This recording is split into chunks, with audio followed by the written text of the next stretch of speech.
Hello friends, welcome back. Hearty welcome to you. In this session, let's start series of sessions on integration. As part of that, in this brief session, we'll try to understand what is integration and how to find out integral of generally used functions. So let's start and try to understand what's integration. For that I will take a simple example. Before that, let me just explain you this. Suppose there is a function f of x. We have a function f of x. If we try to find out the derivative of the function, let us say that the derivative of the function exists on that particular interval on the real numbers r.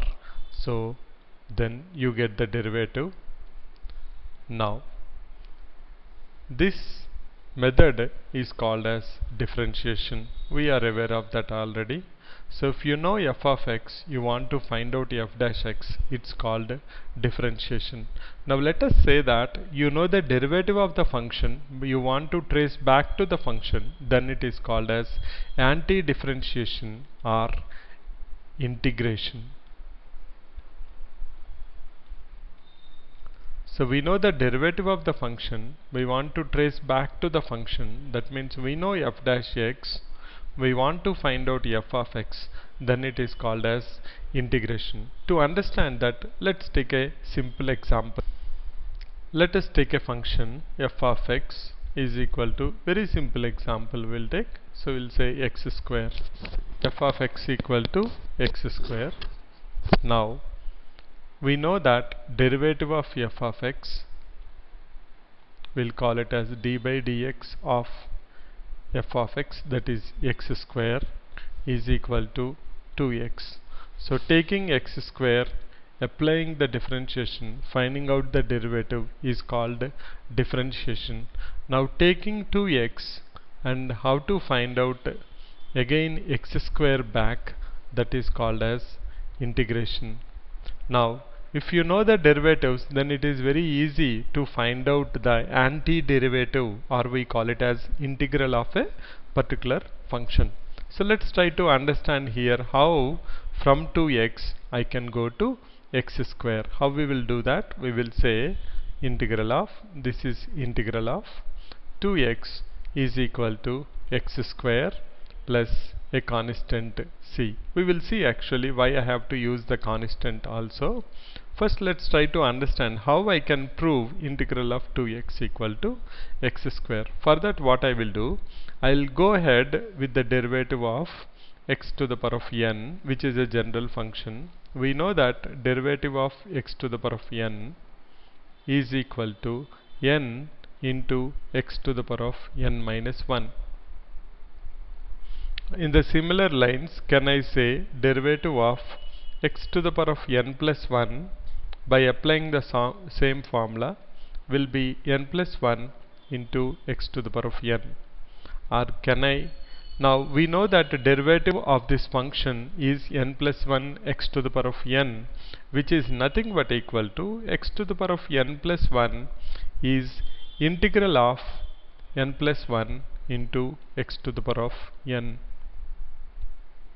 which we can also write it as integral of x to the power of n is equal to x to the power of n plus 1 by n plus 1 plus constant. Remember, whenever we try to find out the integral, we will always add the constant, because you know that the derivative of a constant is 0 and the constant can have any value. So we are not talking about any particular solution, we are saying about the general solution.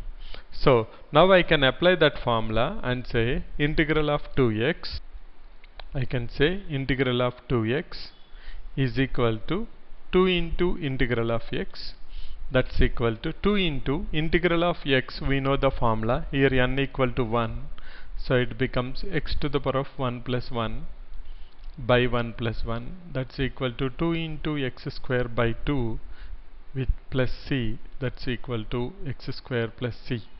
So we have proven that if you take x square, its derivative is 2x, then with 2x we can go back and say integral of 2x is nothing but equal to x square, the function. So let's try to do some more simple examples to understand this concept. Let us take a trigonometric function. Let us say our function is sin x. Okay. Now we know derivative of sin x, d by dx of sin x is cos x. We know that.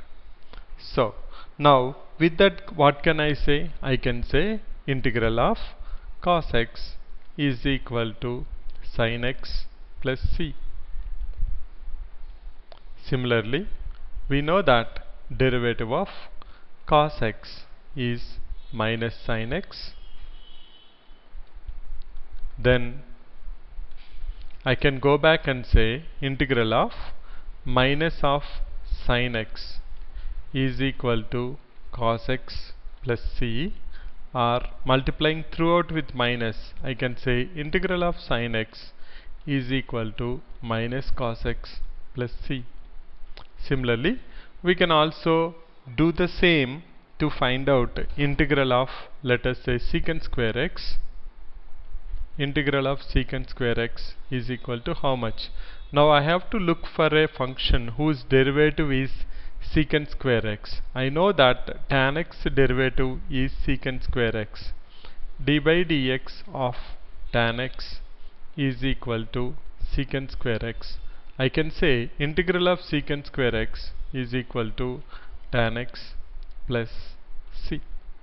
This way we can find out the derivatives and the integrals, antiderivatives for all the function. Let's try to write them all at one particular place so that it's very easy for us for reference.